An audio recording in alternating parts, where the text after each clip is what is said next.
going on, everybody? Sasquatch Wizard Adirondacks here. I've decided to do a video on this. I think I've done a couple of them in here, you know, as I was cleaning this up. But you know, I've been trying to think about this and think about it. I was really excited, like super excited, and I don't want to, you know, hype this up and you know, start having a suggestive mind, being dogmatic about the fact that, you know, guaranteed this is what this is, because I haven't yet been able to really get a grip on, if somebody else was showing me this and said this is what this is, how would I feel about that? Would I believe them? Would I think that, you know, they're telling me the truth? Myself, you know, I know myself, I know how I feel, and I know the truth of the matter. But I've had to take some time just to make sure that, you know, I could just not look like a fool on camera, getting all hyped up, and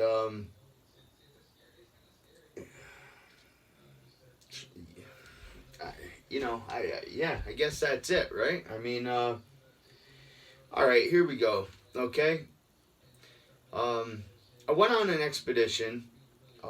This expedition was set to involve some experienced Sasquatch researchers in mid-November, third week in November, sometime in that period. Unfortunately, you know, things happen, and that wasn't able to come to light.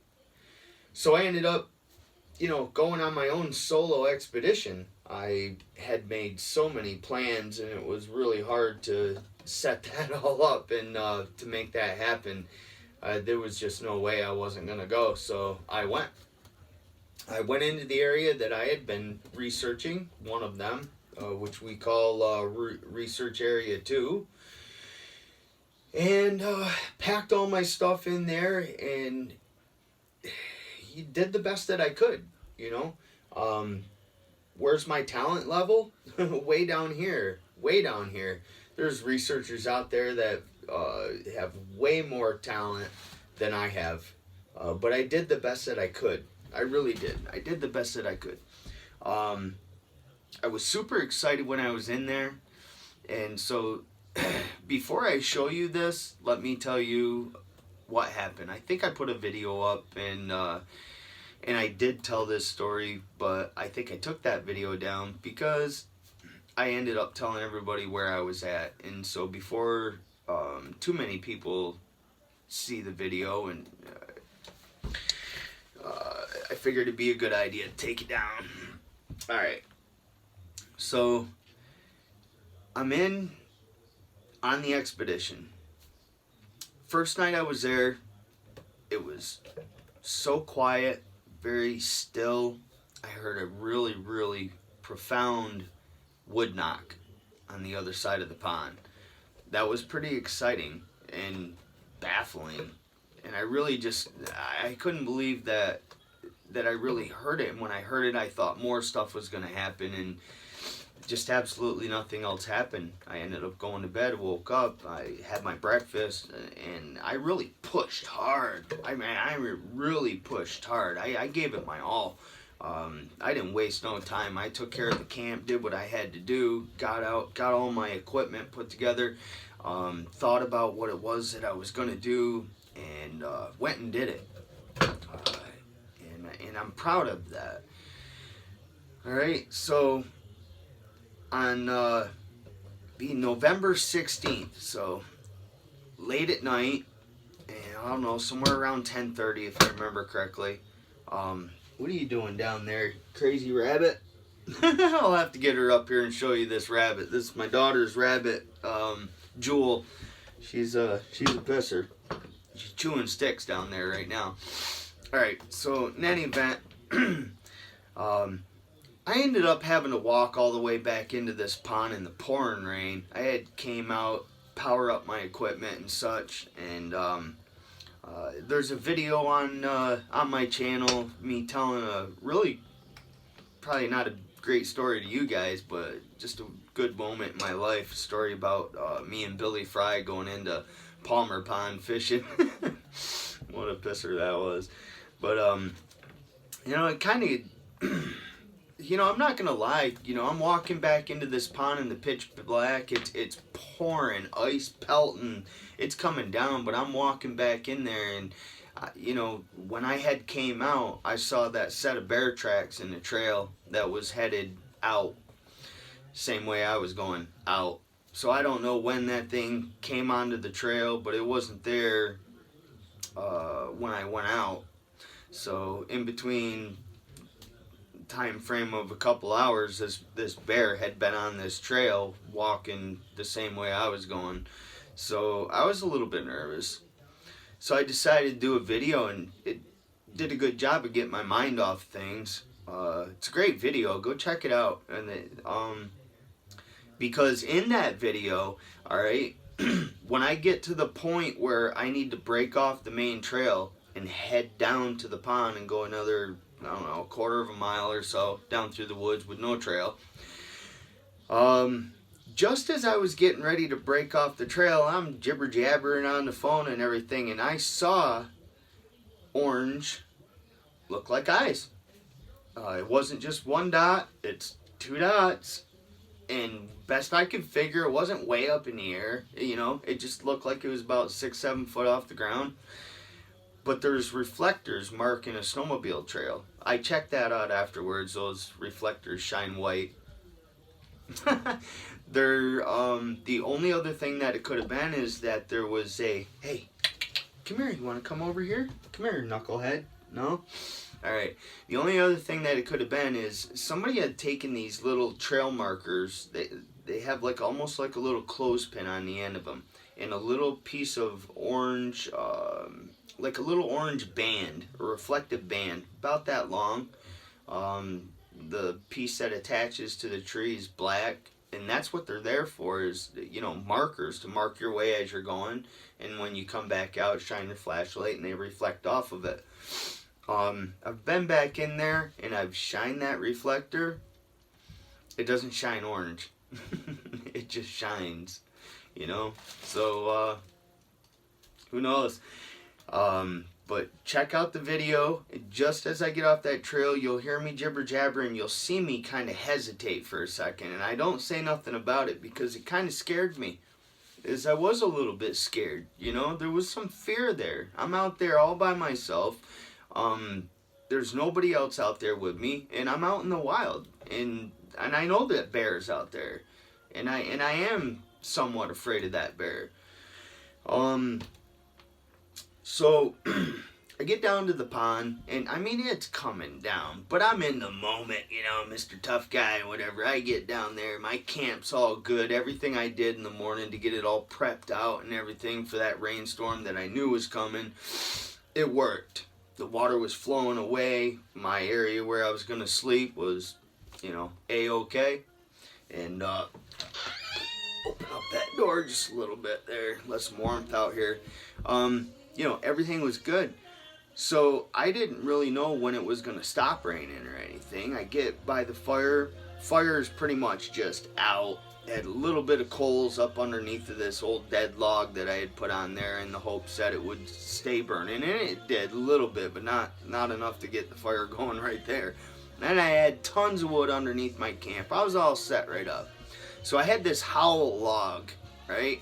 And I was like, wow, this thing's gonna be the coolest thing ever. I'll take this log and I'll put a bunch of stuff to get a fire started, and I'm gonna sit right in where I'm gonna sleep under cover in my shelter, and I'm gonna make this fire inside this little log. And I did. I got a video of it. I just don't think I've put it on the channel because I'm working on this documentary. Well, I say I'm working on it. I worked on it, got it started, got up to a point where I want to put some of Todd Standing's video footage and pictures and stuff on there, but I had to make sure I had permission for that, and there was a bit of a time that you know, I hadn't spoke with anybody, and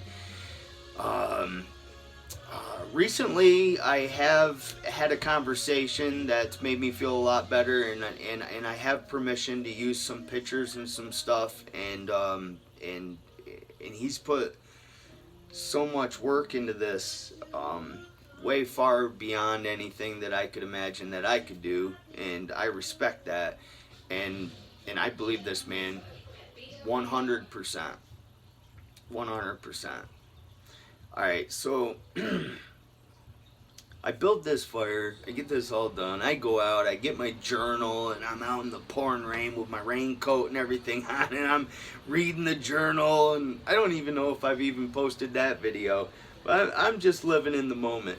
And come to find out, my rain jacket's gotten a little bit old, and it wasn't working so well, but I had so many clothes on, I didn't realize I was soaking wet. Well, I get all done with that, I get back into camp, realize, oh my sakes, I am soaked. So I get stripped right down butt naked, and get changed into my new clothes. I'm all dry, alright, and then the rain stops. And there for, I don't know, maybe probably about an hour or so, the rain stops, the wind stopped, it got calm. I was like, sweet, nice. So I come out, start, you know, I had already gotten the fire going with my little, you know, log operation, and got a blazing fire going and all that. So I go out and start enjoying the fire. I've got my night vision, cheap night vision, not worth 10 cents, and to let you know that I've got video, and if anybody knows why on my night vision, which has an SD chip, I put it on my computer and I try to play back the video that's on there, it shows up on my computer like a checkered board, these great big huge pixels. There's got to be an answer to that, and if anybody is watching this video and you know what I'm doing wrong, or you know what I need, will you please let me know, because I need some of that night vision video. Because when I got that whoop, that night vision, that's live. That happened when I did that, and if I don't know if that thing picks up sound or not. Well, either way. Alright. So let me just get right to the point. I'm out by the pond. I'm bored. Nothing's happening, but the rain stopped. Fire's going. I'm out by the pond, and I've got my night vision. And as long as I'm looking straight across the pond, which is only probably about, I don't know, maybe 75, 100 yards, I could see over there. Not any depth or whatever, but if I held right still, if something moved, I could definitely see it. Once I went up to the north end of the pond and looked up that way, too far away, there was not enough light, I couldn't see nothing. I come back down through, moving all the way to my right. Once I get down that way, the campfire smoke that was coming out, and this pine branch was like right in the way of where the rock ledges are. I'll be speaking about these rock ledges, because that's where what I believe an incident happened. And so let's speak about that incident. This is what happened.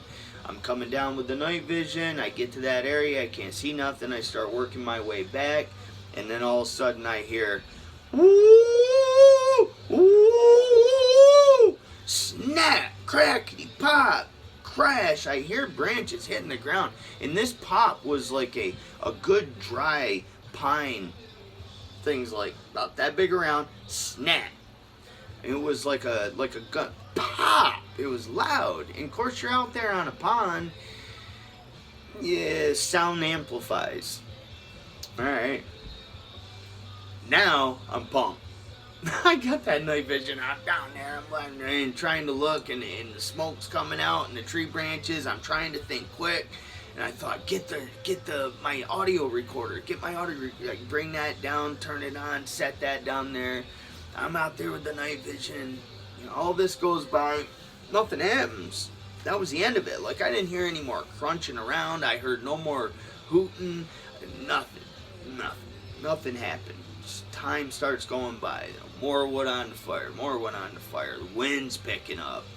Now the wind's starting to blow pretty good. It started spitting a little bit more rain, but I could see some stars coming out and stuff. And I'm sitting there. I've got this maple stick that was left there from whoever was there prior to me. It's about 4 foot long, good sturdy maple stick, fire poker. So I'm leaning on it, standing up, and like now it's like 1:30 in the morning, and I'm just like nodding off, and I'm thinking about all these things and stuff and everything. And I remember having to, I had to talk myself out of, I was afraid, man. I was afraid. And that's real.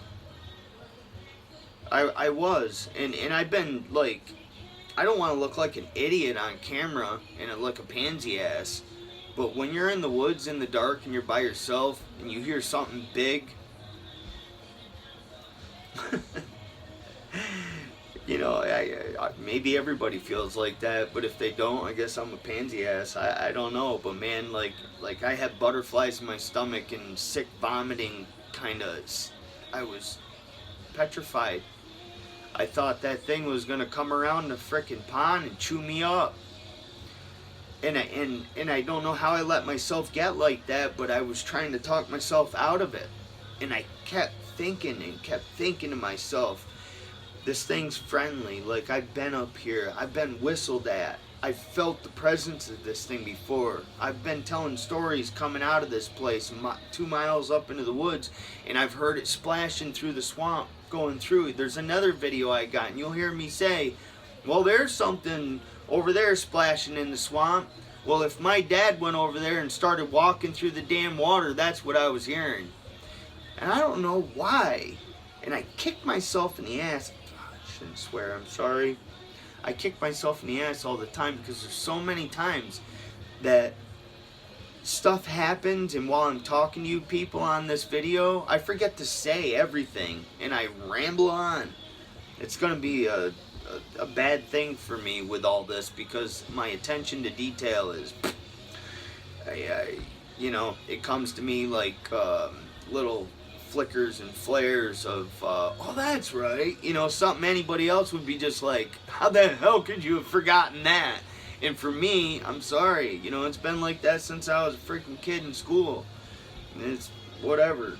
It's gonna be a tough thing for me with all of this and like trying to explain to you people what I'm experiencing when I'm just not well versed and my memory's a little short. But whatever. Alright, so I'm sitting there on that stick and I'm trying to talk myself into this thing is A-okay, and I'm grabbing my night vision, I'm checking behind and I'm looking all over the place, and I did look back across the pond, and let's throw some more wood on the fire. I kept the fire going. I was burning up some wood, man. And I mean, I piled that stuff on there before I went to bed because I knew I was going to try to stay up until at least 2 o'clock. And then I figured, alright, for 4 hours that fire ought to go pretty good, but I was nervous. I'm sitting on that stick. Nothing in the world's happening, but that fire's pop, snap. No noise, no nothing, thud. I felt it in my feet. Did you catch that? Like somebody took a bowling ball about 10 feet away and dropped it from 12 foot up in a tree and it hit the ground. And as crazy as it is, whether I was tired or whatever, and even though I knew this happened to me when I started doing this up in Research Area Site 1, like the first or second time I went out, I was up there by myself, and I heard this great big tree smashity crash on a nice still afternoon. Sun setting, it was beautiful outside.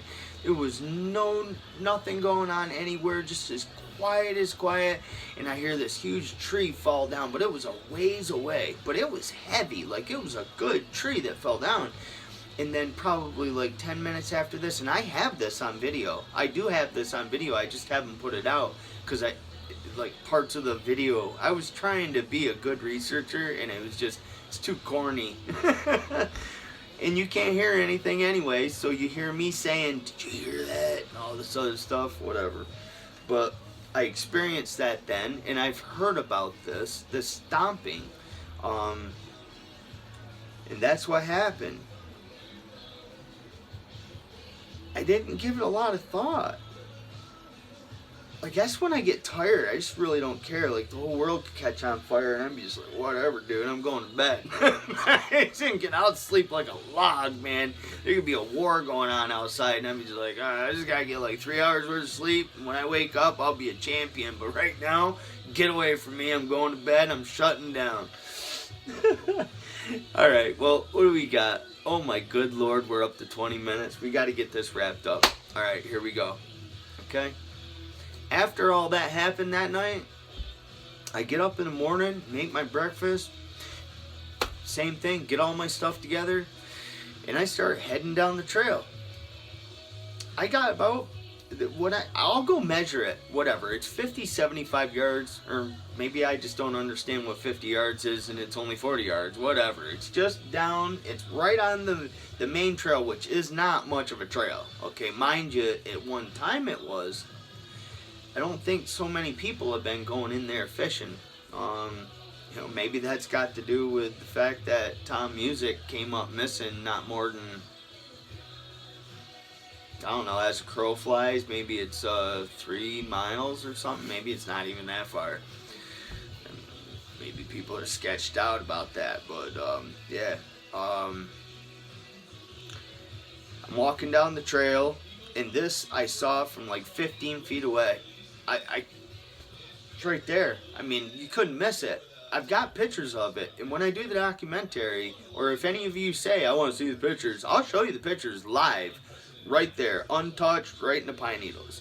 Now, afterwards, I tried to be a good researcher, and I tried to do the best job I could, and I'm looking at it with my camera, I'm like, dang, like with my eyes, I could see how deep that was into the ground, but with the camera, it's like looking at camouflage. Everything's flat. You can't tell the depth. You can't understand how it looks.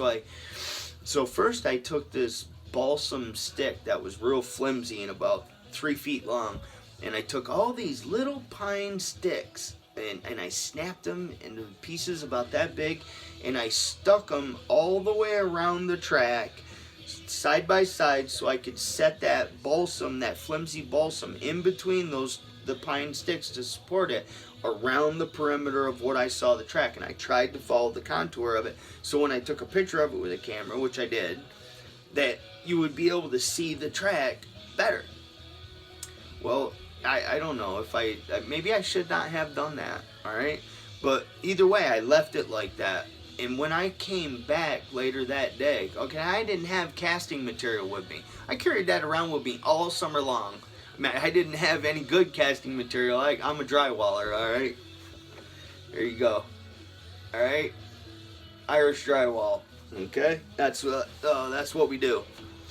And I had a bag of Durbon with me all summer long. But I wasn't going to carry that in camping, so I left it there. So, I couldn't cast a track. And I'm on my last day, so I'm going to go research and do my thing. I was so excited. I found, also with that track, I found this little spruce pine cone with a piece of balsam, a twig of balsam, that was stuck down in this little branch, and the pine cone was set on it. I have pictures of that. You'll see it in the documentary. Alright, this is way too long, okay? So, I set my camera up. I tried to do everything right. There was 4 tracks. But what I think happened was, I think, you know, having time to think about it, the best scenario that I have is that at some point when I was still up, and maybe it wasn't when I was still up, but that thump, I didn't put the two together. I think that Sasquatch was coming towards me to check me out, sneaking around. And I think I must have done something, moved. Maybe I went to stoke the fire. Maybe because I was going up with my chainsaw and cutting more wood, my electric battery operated chainsaw.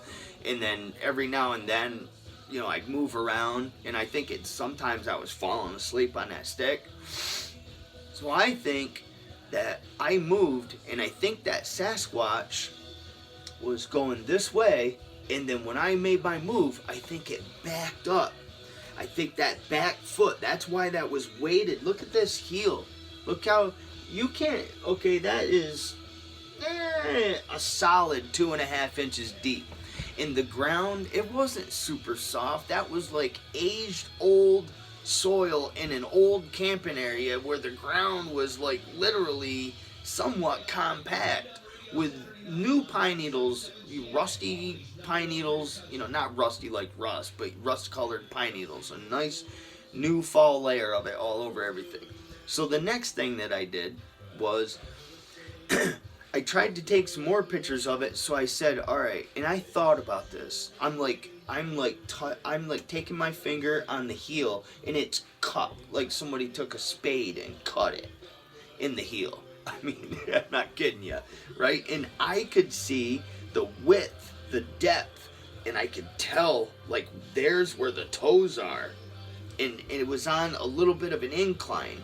Yeah, about like that, on a bit of an incline. And then the next track behind, it looked like a track, then it was a track, and then a track, and then a track. And the last two, the one up at the top looked like that. Like that. It was like a hole in the ground like that. I don't know. But I don't know if they would have knelt down. Right? I never thought of that. Imagine if so if you knelt down, you'd be on your knee. Because them last two tracks did look like holes. Like, I never thought of that. Alright, well, either way. Okay, let's wrap this up.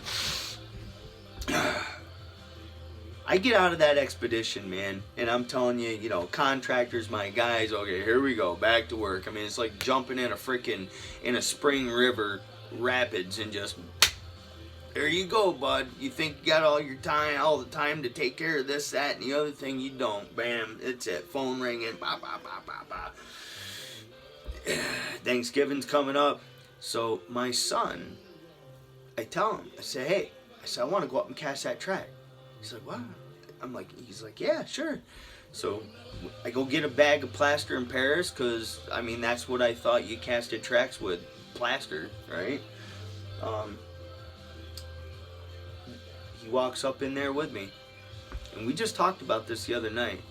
We get about halfway, and now right where I did that video, where there's another video I have where you see this great big tree that has a root ball on the end of it, stuck up in these hemlocks.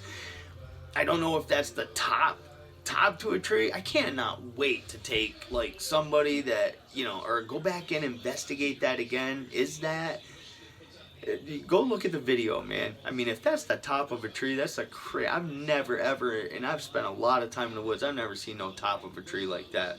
But either way, right in that area, we had just passed through there. This is where I got whistled at. This is, a lot of stuff has happened in this area, okay? Dylan and I are walking up the trail, and then all of a sudden we hear something moving through the woods. It's like an elephant. Went about 25 foot, and it stopped.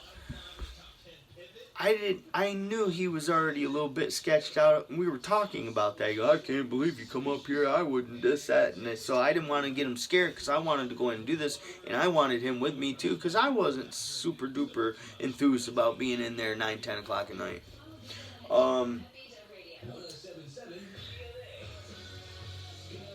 I don't know, man. We talked about it the other night. I said, Dylan, the only reason why, he goes, you remember hearing that? Like, I didn't, all I said was, that must have been a deer, and we turned right around and walked right out, but that ain't what I was thinking. So we get in there, and you can watch the video. It's on my YouTube channel. Check it out. You can see the whole thing when we casted it. But I can tell you that the day that I found the track, later that afternoon, I tried to redo the whole, here's the track, here's what happened, blah, blah, blah. And I had decided that I would pick off the top layer of them rusty colored pine needles so that you could see the track, so it was darker looking. And I was so very careful not to hurt anything. Alright? Okay, so here it is. How can I hope that I can show you this correctly. Alright? Why is it broken? Well, I'll tell you why it's broken. It's broken because if you watch the video when we were pouring the track, the area where, okay, here, let's see, can you see this right? Alright, there you go. Alright, maybe this would be easier. And I'm sorry if I'm not doing this right, okay? But you can tell that from the heel, this dips right down. There was, looking at the thing, there was this like big old ball of stuff in the middle, and I told Dylan, I'm like, that ball right there would be like the mid-tarsal break. The heel, the mid-tarsal break, this stuff right here, this big clump of crap, this is just because it got put into my pack, it got wrapped up, it broke. As soon as I picked it up, snap. And when it got traveling in the pack, it must have been bent like that. You know, must have been bent, and it was rubbing and pushing and the weight of it and everything, and it made this stuff build up. This shouldn't have been here. It should have been nice and even. There is, oh, come on, there is this big ball right here, this big ball. But more importantly, what I want you all to understand, what I want you to know, okay, is that these are not the toes. This is the track. Okay, take that away. I gotta show you this, okay? The track, damn it, darn it. The track, take this much of it away, alright? I don't know what you can see of it, but you gotta take this much of it away. Why? Because we were debating on whether or not to put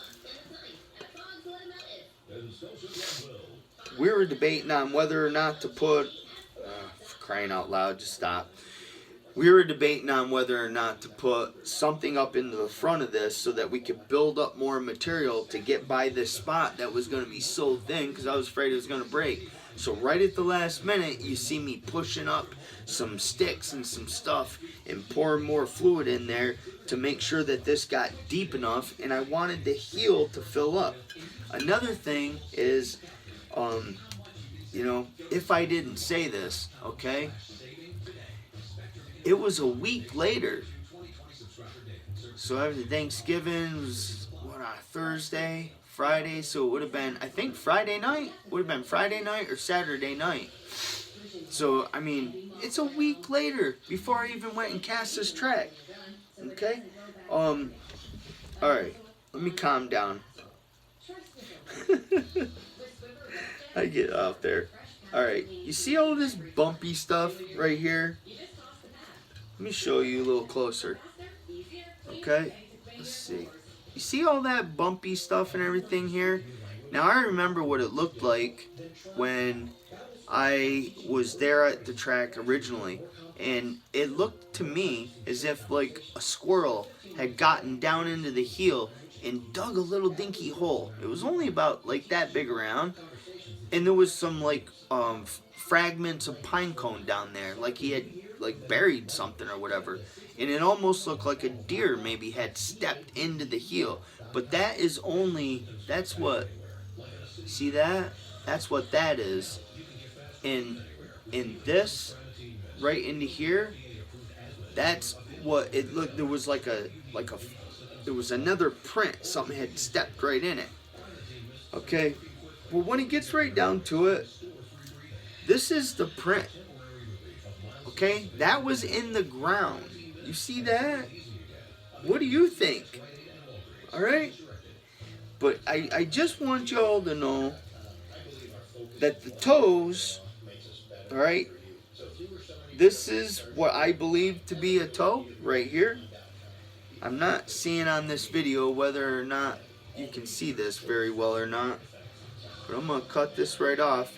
Here are the toes. Well, I believe the toes are. And then, yeah, alright. Let me set this back on here. So there it is.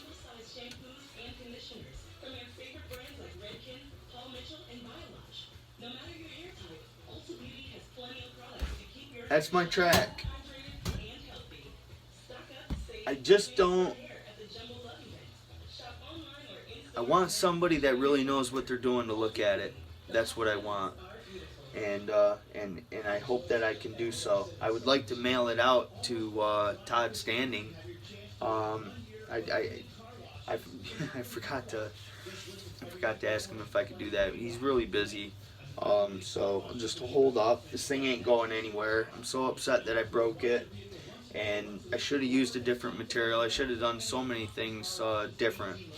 I looked at the BFRO website and I checked out the other night on how you're supposed to report whatever you got to report, but I don't know why.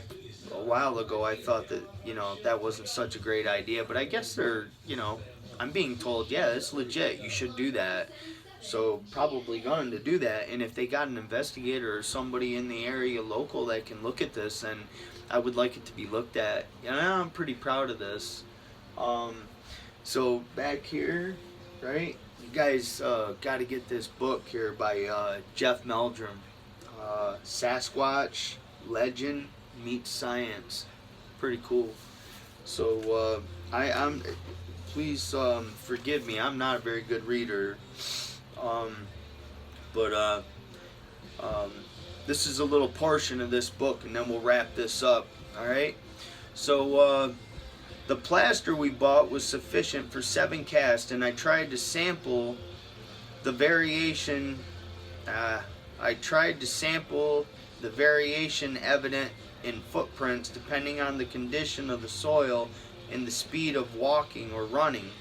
Some were shallower, with toes fully extended. Some were very deeply impressed, especially under the forefoot, in the softer soil of the fallow wheat field. I was especially interested in the half track with the toe slippage and included a cast of it, and found another example of such. It was getting late, and we both had commitments to fulfill for the next day in Boise. Still, harbored serious reservations about the whole set of circumstances, and could not fully accept the situation on its face.